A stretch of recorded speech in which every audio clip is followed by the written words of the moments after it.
few years after the Second World War ended, Winston Churchill told his private secretary, "No lover ever studied every whim of his mistress, as I did those of President Roosevelt." Churchill was reflecting on the most famous transatlantic relationship in history. Their image, and Churchill's own depiction, is of a golden age of collaboration. A far-sighted American president is seduced by the bravery and eloquence of a beleaguered prime minister and rides to his rescue. But this rosy picture is largely myth. In reality, the relationship between Churchill and Roosevelt, the two great leaders of 20th century democracy, began with a bruising psychological duel. It ran in tandem with the parallel duel between the two 20th century tyrants of totalitarianism, Hitler and Stalin, which led to the Nazi invasion of Russia. Like the duel of the dictators, it was riddled with mutual suspicion, false promises and evasion. Even when the two men grew closer, it became apparent that they were fighting for entirely different long-term objectives. In that lay the seeds of bitter disillusion and disagreement about how to bring freedom to hundreds of millions of people.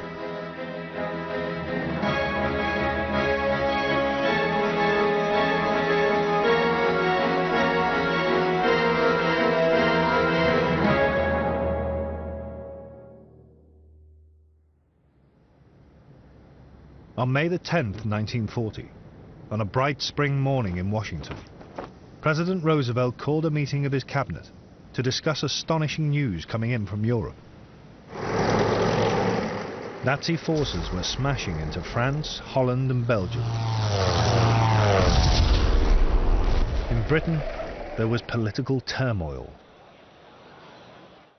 Harold Ickes, the American Secretary of the Interior, was a senior member of Roosevelt's government. While we were at Cabinet, word was brought in that Chamberlain had resigned.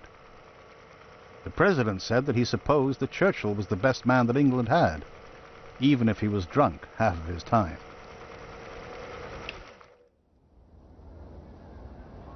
That evening, Churchill became British Prime Minister.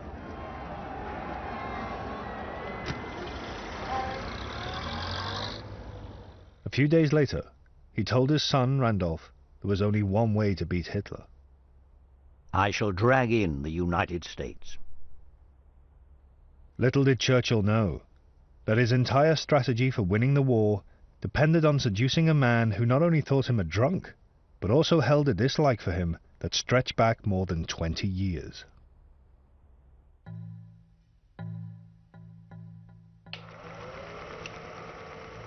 The roots of that dislike lay in Roosevelt's memory of the one and only face-to-face meeting he'd ever had with Churchill. In 1918, as American Undersecretary for the Navy, and before he was disabled, he'd visited France and Britain. He later remarked that Churchill, then Britain's First Lord of the Admiralty, had been a stinker, lording it all over us.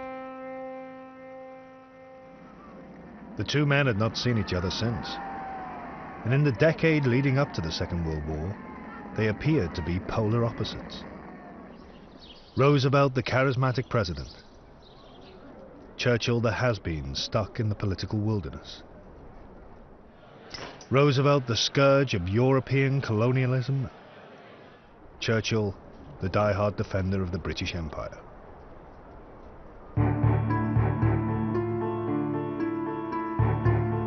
But one thing united them. They both understood from early on that Hitler presented a new and terrible force with which peaceful coexistence would be impossible. So when Churchill returned to the cabinet as First Lord of the Admiralty on the outbreak of war, Roosevelt immediately started a transatlantic cable correspondence with him. My dear Churchill, it is because you and I occupied similar positions in the World War that I want you to know how glad I am that you are back again in the Admiralty. Privately, Roosevelt told the American ambassador to Britain, Joseph Kennedy, I have always disliked him since the time I went to England in 1918. I'm giving him attention now because there is a strong possibility that he will become Prime Minister, and I want to get my hand in now. The first test of the relationship between these men, who had so little in common, took place in the intense crucible of Hitler's blitzkrieg.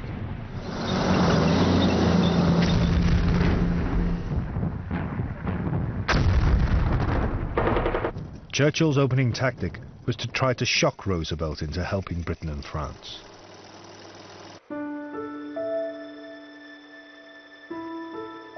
"15th of May. The scene has darkened swiftly. I trust you realize, Mr. President, that the voice and force of the United States may count for nothing if they are withheld too long. You may have a completely subjugated, Nazified Europe established with astonishing swiftness.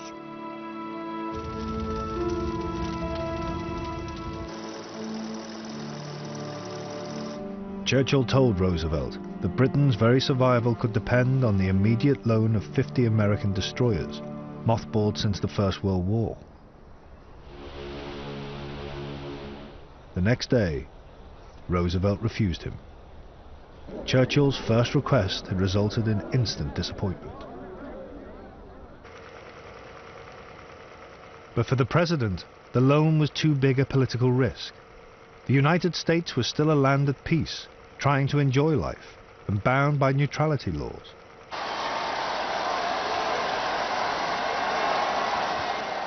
Then, 3 weeks later, the Italian dictator Mussolini entered the war. Roosevelt had asked Mussolini to keep out. That night, he showed his anger. On this 10th day of June, 1940, the hand that held the dagger has struck it into the back of its neighbor. Roosevelt promised Britain and France immediate practical help. We will extend to the opponents of force the material resources of this nation. Churchill was thrilled, as his private secretary, John Colville, noted in his diary. It seemed that this time the president was going to deliver. June the 12th, 1940. Winston seems to hope that America will come in now, at any rate as a non-belligerent ally.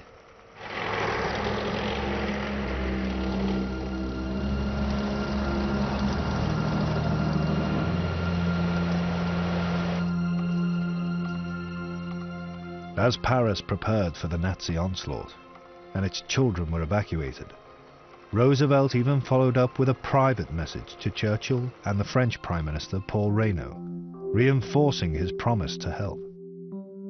This government is doing everything in its power to make available to the Allied governments the material they so urgently require. Churchill pounced on Roosevelt's promise. 15th of June. We must ask as a matter of life and death to be reinforced with these destroyers. We will carry out the struggle whatever the odds, but it may well be beyond our resources, unless we receive every reinforcement.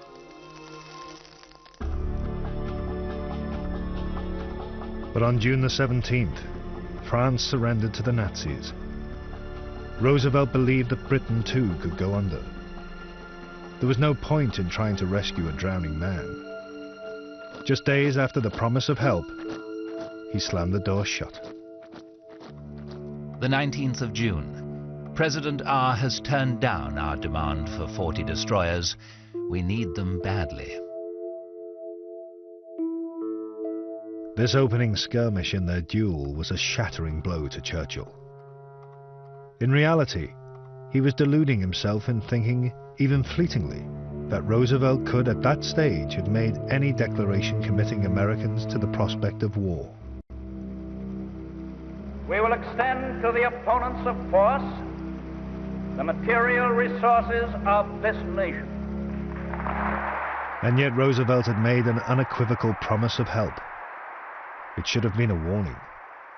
Presidential words, both private and public, could not be taken at face value.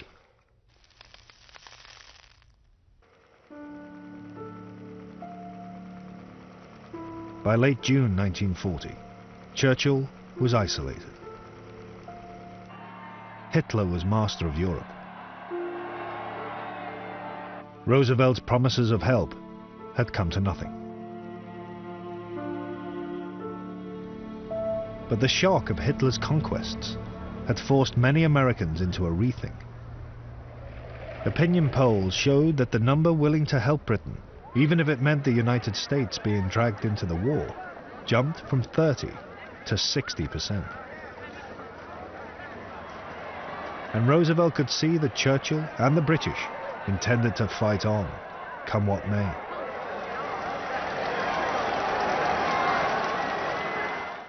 In these changed circumstances, Churchill asked once again for the loan of America's World War I destroyers. 31st of July.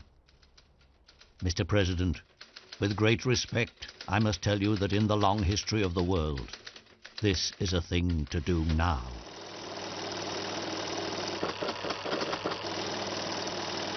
This time, Roosevelt, on much safer political ground, said yes. But to keep the United States Congress happy, he insisted on a legal agreement under which Britain, in return for the destroyers, gave America 99-year leases on military bases in the Caribbean and Newfoundland.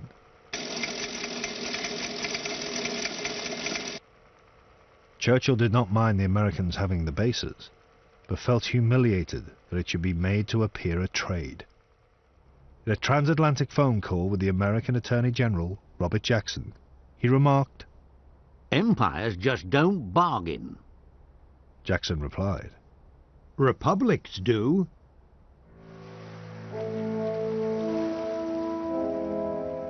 It was the first tiny dent in Churchill's beloved empire. But the value in morale was priceless. Announcing the destroyer deal to the House of Commons, he was jubilant. The 20th of August.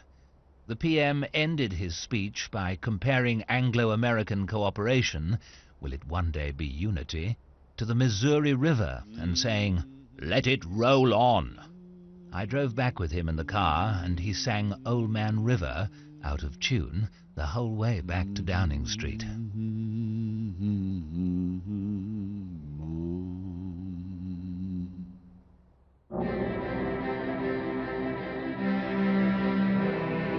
The autumn of 1940 hardened Roosevelt's view that Churchill was worth backing. The Royal Air Force beat off the Luftwaffe in the Battle of Britain. Hitler's invasion plans were stalled.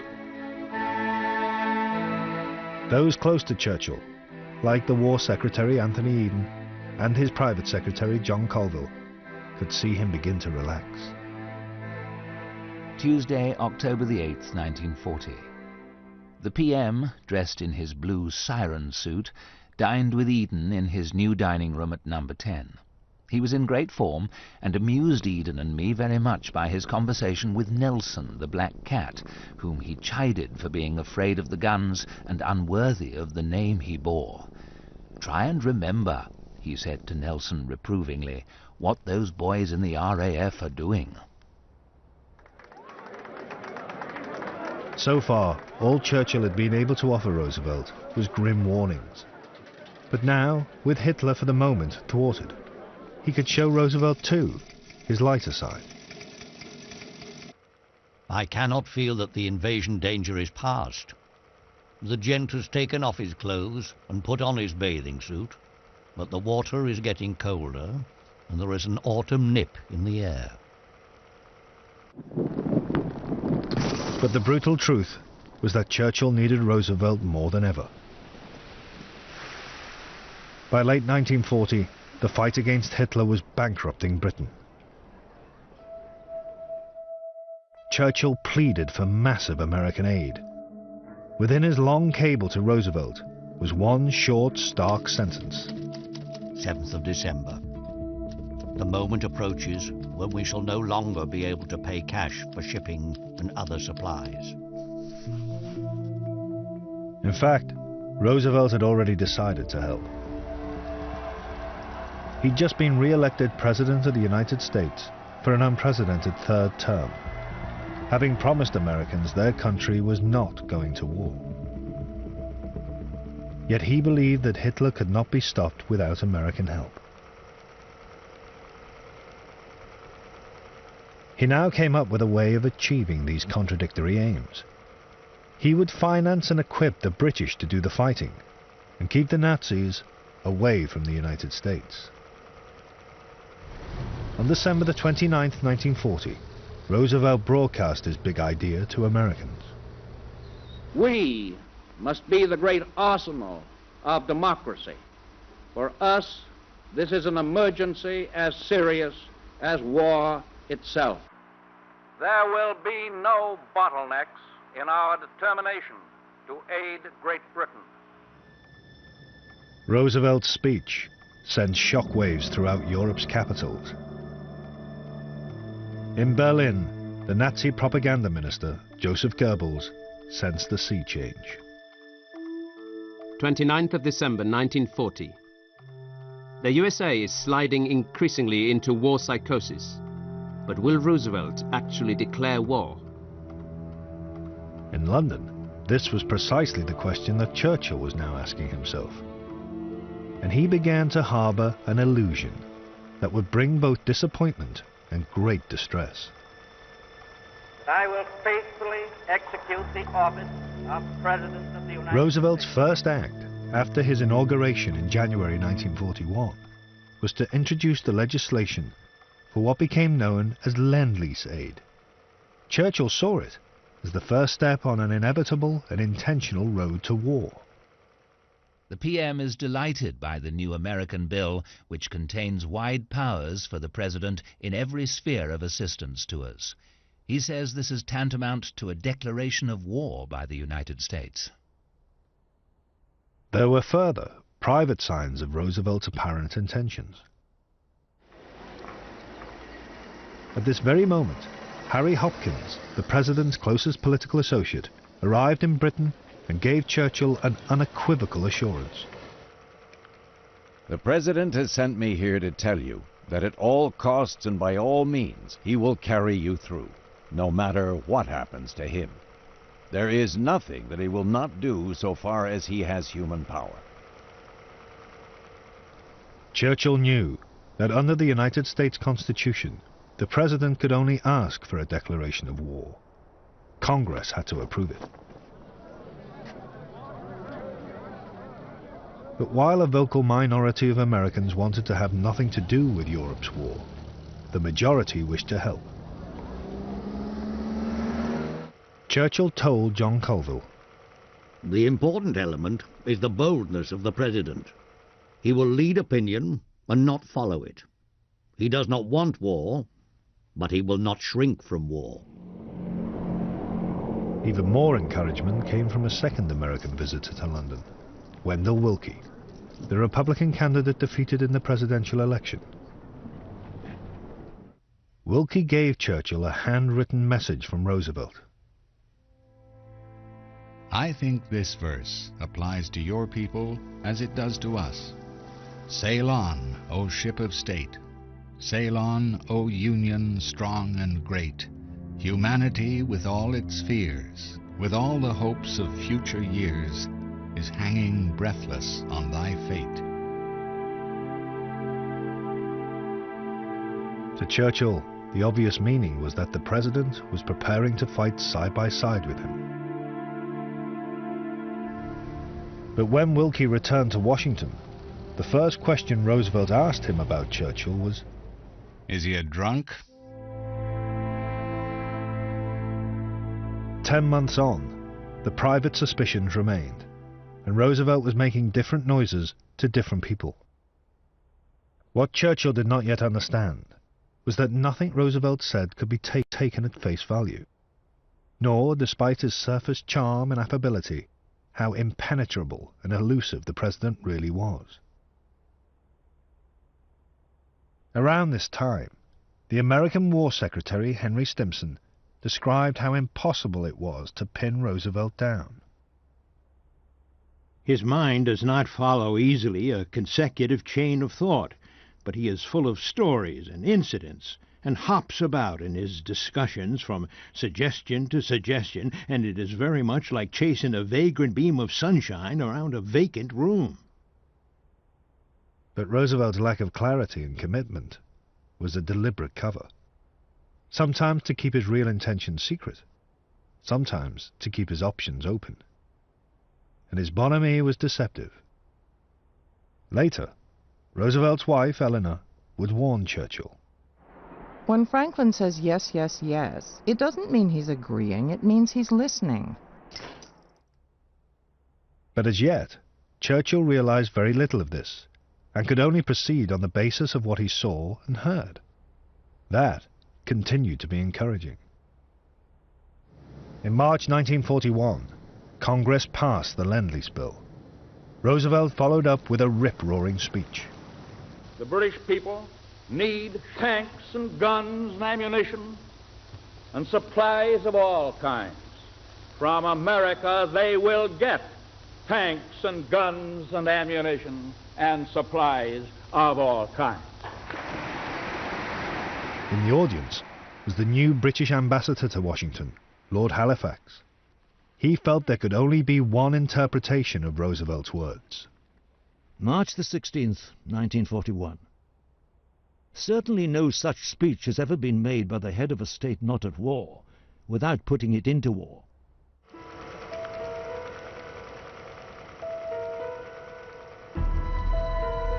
But those who knew Roosevelt best sensed that he was playing a double game with Churchill.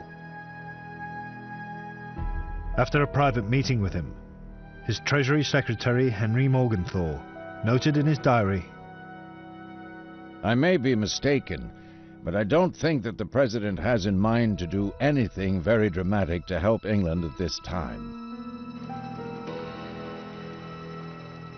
There was one immediate test of how far Roosevelt was willing to go. Lend-Lease could only work if supplies were shipped safely across the Atlantic. Some in Roosevelt's cabinet privately urged him to allow American ships to form armed convoys. Roosevelt rebuffed them.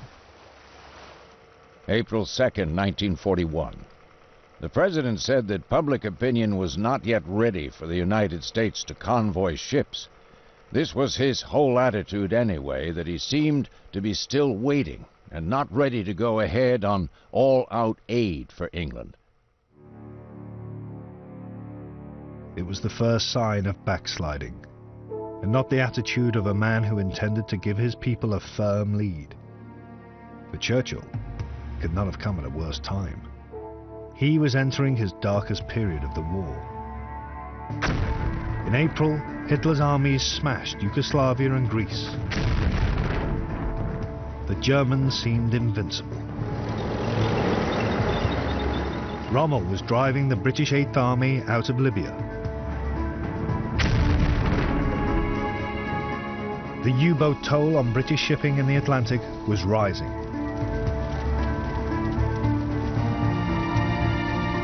And Roosevelt, in the view of several of his most senior cabinet members, was retreating on his commitment to support the British. 21st April 1941. I found everybody rather discouraged by the war news and by the fact that the President doesn't seem to be keeping his leadership in regard to the matter. I cautioned him on the necessity of his taking the lead. Roosevelt made one move. He allowed the American Navy and Air Force to patrol further into the Western Atlantic.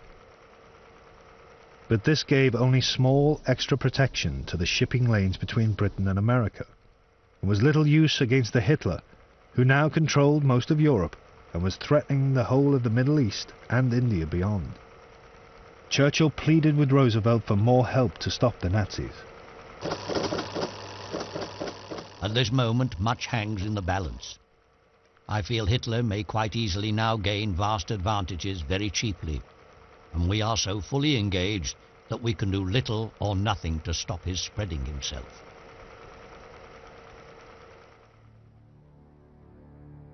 Roosevelt's reply shocked Churchill. The President appeared not to see what he was fussing about. Personally, I am not downcast by more spread of Germany for additional large territories. There is little of raw materials in all of them put together, not enough to maintain nor compensate for huge occupation forces. For Churchill, Roosevelt's message revealed a devastating truth. It showed that the president simply didn't care about the Middle East. Viewing it as part of an outdated empire, he preferred the British to do without. What mattered to him was supplying Britain through the Atlantic in order to keep Hitler away from America. The next day, May the 2nd, Churchill toured the bombed city of Plymouth. In public, he was keeping his chin up. But Hitler's destruction and Roosevelt's message had pitched him to rock bottom. Friday, May the 2nd, 1941.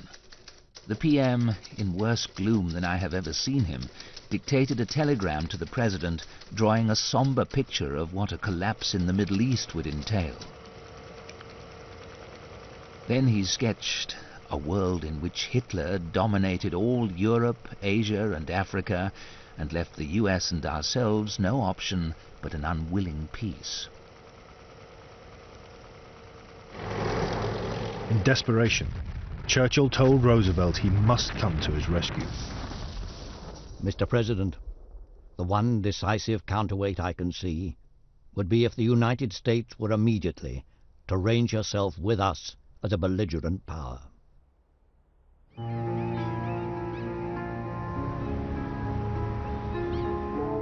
It was a year since Churchill had become Prime Minister, and he was back to square one, on bended knees to Roosevelt, begging him to join the fight, threatening disaster if he didn't.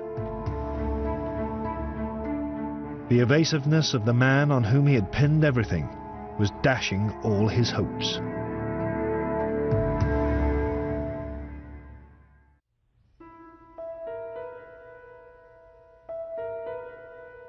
In May 1941, Winston Churchill was at his lowest ebb. It seemed President Roosevelt was letting him wither on the vine. He minuted his Foreign Secretary, Anthony Eden. It seems to me as if there has been a considerable recession across the Atlantic, and that quite unconsciously we are being left very much to our fate. It was not just Churchill who was in despair. In Washington, several of Roosevelt's most senior cabinet members were in mutinous mood at the president's apparent inertia. On May the 12th, 1941, the Interior Secretary, Harold Ickes, organized a secret meeting with the War Secretary, Henry Stimson, the Attorney General, Bob Jackson, and the Navy Secretary, Frank Knox. Ickes noted in his diary, I had called this meeting to see to what extent the men mentioned would be willing to join in some written representation to the President. All of us found ourselves in complete agreement. None of us could account for the President's failure of leadership. 2 days later, another senior cabinet member, the Treasury Secretary Henry Morgenthau, recorded in his diary a meeting with Harry Hopkins, the man closest to Roosevelt. Hopkins said the President has never said so in so many words, but he thinks the President is loath to get us into this war, and he would rather follow public opinion than lead it.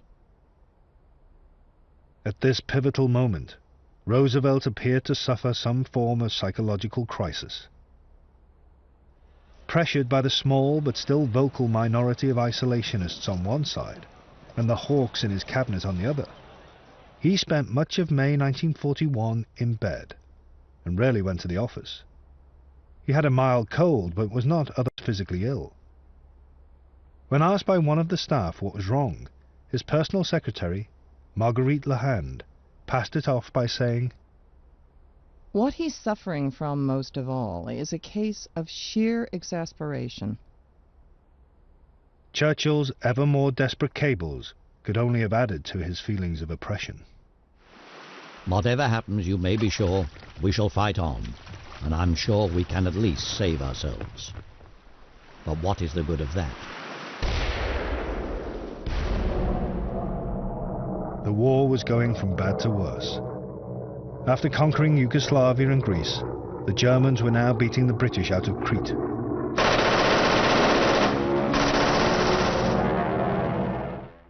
On May the 27th, Roosevelt got up from his bed and once again seemed to lay down the gauntlet to Hitler, declaring an unlimited national emergency. It is unmistakably apparent to all of us that unless the advance of Hitlerism is forcibly checked now, the Western Hemisphere will be within range of the Nazi weapons of destruction. But the skeptics in Roosevelt's cabinet, like Harold Ickes, saw it only as glib words. There was no lift to his speech.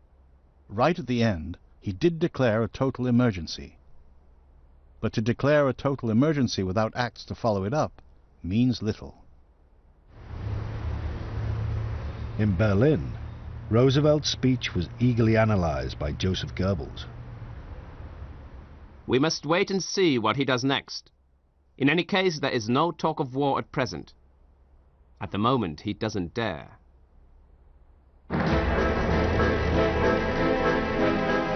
Nine days later, Goebbels' boss, Adolf Hitler, let Roosevelt off his hook. At dawn on June the 22nd, 1941, 3 million Nazi troops advanced into Russia. Churchill breathed an enormous sigh of relief.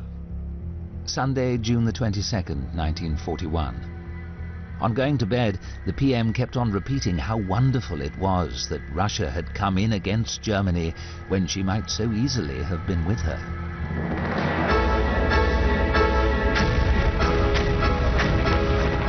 To Churchill, the invasion showed more than ever Hitler's global ambitions and could only compel Roosevelt to draw nearer to war.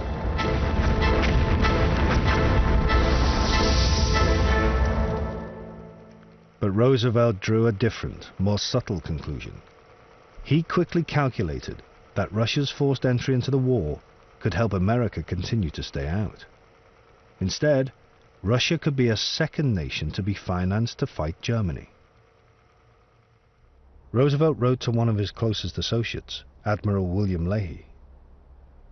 The Russian diversion will mean the liberation of Europe from Nazi domination. And at the same time, I don't think we need worry about any possibility of Russian domination. After his psychological crisis in May, Roosevelt suddenly felt liberated.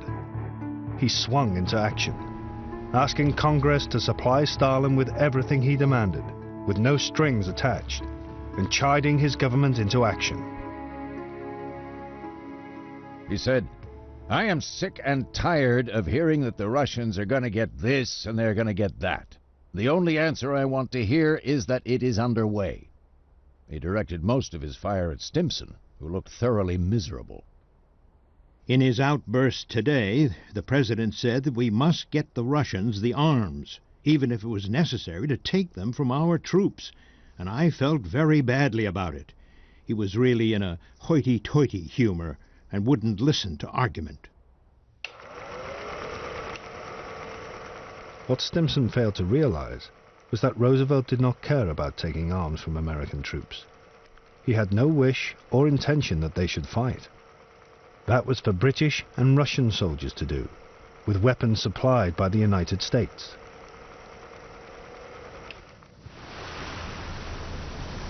Churchill's belief that events in Russia would move Roosevelt closer to war had been reinforced by an invitation from the President to cross the Atlantic for a face-to-face meeting. Before he sailed, Churchill had confided to Queen Elizabeth, "I do not think our friend would have asked me to go so far for what must be a meeting of worldwide importance, unless he had in mind some further forward step."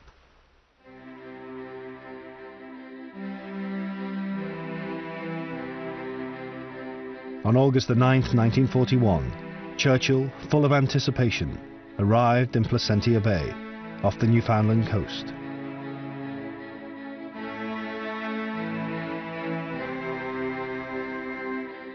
Roosevelt, supported by his son Elliot, was waiting. According to Eliot's account of their first dinner, Churchill immediately seized his chance to make a direct appeal to the president. Churchill reared back in his chair. He slewed his cigar around from cheek to cheek, and always at a jaunty angle. For a time his talk was colored over with an insistent note of pleading. You've got to come in beside us. If you don't declare war, Declare war, I say, without waiting for them to strike the first blow. They'll strike it after we've gone under. You must come in if you are to survive.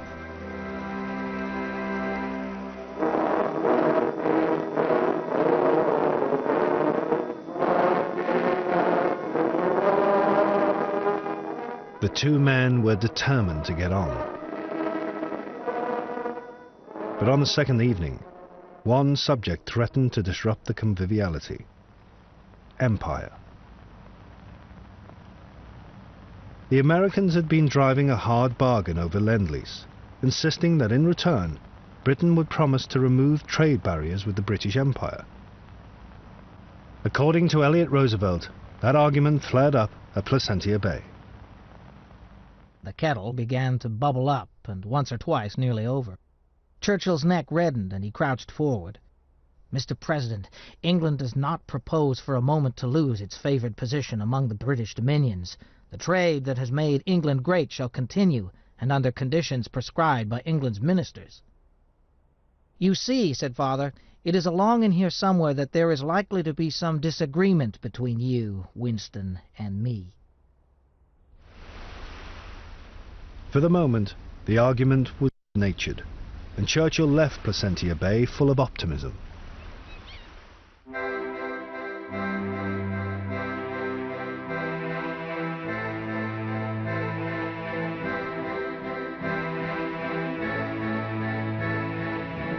Back in London, Churchill informed his cabinet that Roosevelt had said he would deliberately look out for an incident which would allow him to bring America into the war. The President has said that he will wage war but not declare it, and that he will become more and more provocative. But in Washington, Roosevelt was giving a very different interpretation of the meeting in Placentia Bay. He told the press, "There has been an interchange of views, that's all. The country is no closer to war." For Churchill, Roosevelt's words were another shattering disappointment. He cabled Harry Hopkins, the president's closest political associate. There has been a wave of depression here about the President's many assurances about no commitments and no closer to war, etc.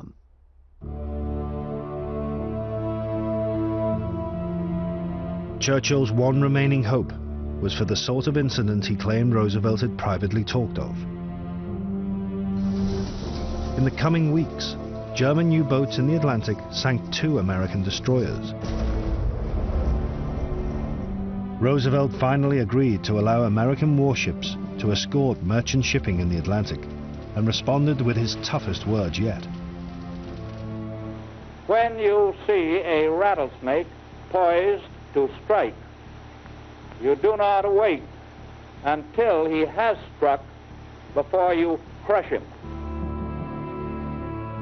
Then, in the sinking of a 3rd American destroyer, over 100 crew died in the USS Reuben James. Churchill sent Roosevelt his condolences. 2nd of November 1941. I am grieved at the loss of life you have suffered with the Reuben James. I salute the land of unending challenge.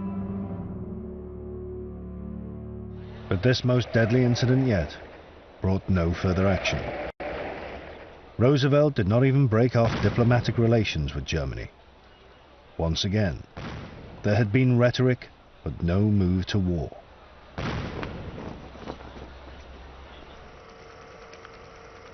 Churchill had to accept that dragging in America had failed. And Roosevelt's elusive behavior over the previous 18 months begged the question of what game he had been playing all along.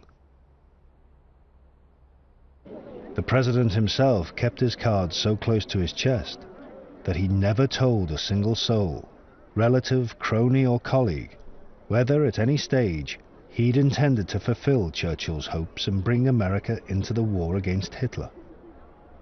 But it is possible to piece together the mental jigsaw. We will extend to the opponents of force. Roosevelt used words and promises, some of them misleading or exaggerated, to boost Churchill's resolve to fight on. The President has sent me here to tell you that at all costs and by all means he will carry you through. He used American money and industrial muscle to finance and equip Britain and then Russia. We must be the great arsenal of democracy. And he was willing to use the American Navy and Air Force to defend the Atlantic. What this added up to was one of the most brilliantly self-interested political strategies of all time. Roosevelt was defending America and opposing Hitler, his two core aims, at almost no cost to American lives. And, at the same time, he ignited a massive increase in arms production, which finally brought the United States out of economic depression. The extent to which Roosevelt deliberately intended all this, or whether it was the result of his bobbing and weaving in the face of events, will always remain unclear.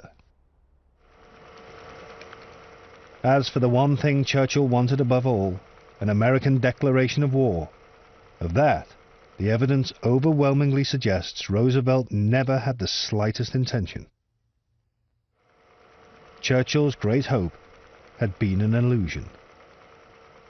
Even Lend-Lease had made practically no difference. It only provided 1% of Britain's weapons in its lonely year of 1901.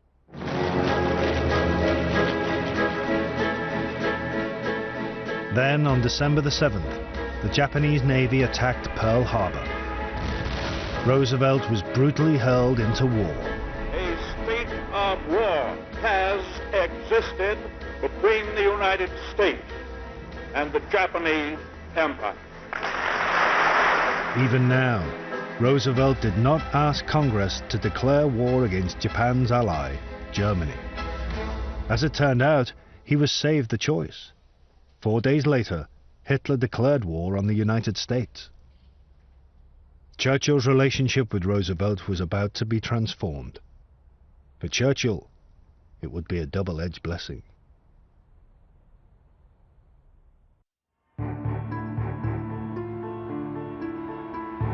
After Pearl Harbor, Churchill sailed immediately to Washington to be at the side of his new fighting ally. Events had liberated their relationship. Churchill calculated that physical closeness was the way to cement it. Sometimes, as the British ambassador to Washington, Lord Halifax, observed, to the point of Churchillian eccentricity. January the 4th, 1942. Winston has been working like a beaver here and doing a grand job. He's got on to the most intimate terms with the President, who visits him in his bedroom at any hour, and, as Winston says, is the only head of state whom he, Winston, has ever received in the nude. Apart from all other merits, what a wonderful showman he is. Roosevelt could at last humour Churchill's attempts at seduction. At the end of his visit, he told him, "It is fun to be in the same decade with you." But beneath the smiles, those close to Roosevelt, like his Labour Secretary, Francis Perkins, noticed a new steel in his soul. He was a changed, more potent and dedicated personality. He was different.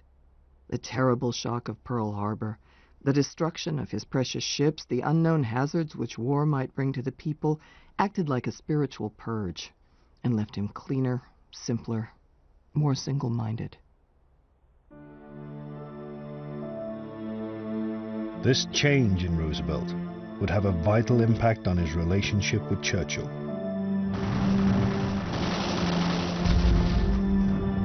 (1942), a year when the war was still going badly, was their honeymoon period. But it couldn't and wouldn't last.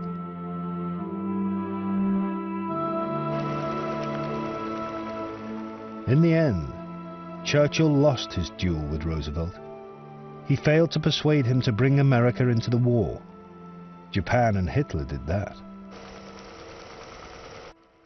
What this meant was that Roosevelt was not fighting Churchill's war, but his own, and the two men had very different long-term objectives.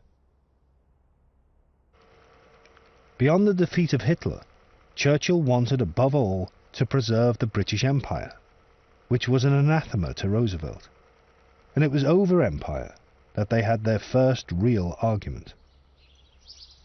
In the spring of 1942, Churchill had allowed negotiations to go ahead with Indian nationalists, mainly to ensure India's loyalty in the war. When the talks broke down, Roosevelt blamed Churchill. The feeling is almost universally held here that the deadlock has been caused by the unwillingness of the British government to concede to the Indians the right of self-government. I feel I must place this issue before you very frankly, and I know you will understand my reasons for so doing. Churchill was enraged by what he saw as Roosevelt's meddling. According to one witness, the string of cuss words lasted 2 hours into the night. He drafted a furious reply. I am greatly concerned to receive your message, because I am sure that I could not be responsible for a policy which would throw the whole subcontinent of India into utter confusion while the Japanese invader is at its gates. In the end, Churchill sat on the message, but he let Roosevelt know that he would resign over India if he was pushed too far. And there was a second gulf between them. Britain had gone to war for the freedom of Europe, specifically the independence of Poland. But as 1942 wore on, Churchill was beginning to see a new threat to Europe. The man who'd become the third ally in the fight against Hitler, Joseph Stalin. He told his Foreign Secretary, Anthony Eden, "It would be a measureless disaster if Russian barbarism overlaid the ancient states of Europe." Roosevelt saw it very differently. As far as he was concerned, the cause of the war in the first place was the infighting between Europe's ancient imperialist nations. And he began to see in Stalin someone who would help him rid the world of that imperialism. Also in 1942, he remarked, "The European people will simply have to endure Russian domination in the hope that in 10 or 20 years, the European influence will bring the Russians to become less barbarous."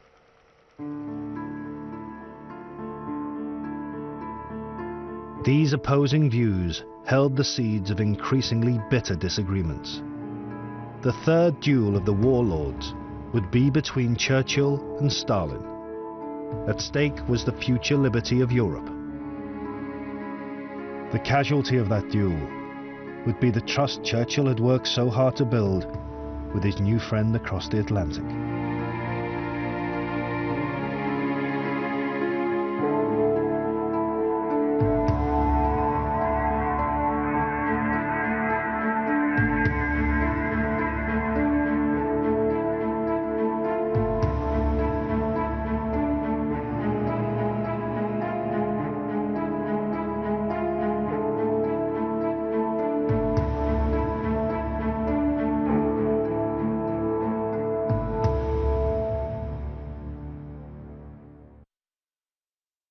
The Holocaust, an event in history so shocking no one can be ignorant of it. But there are many untold stories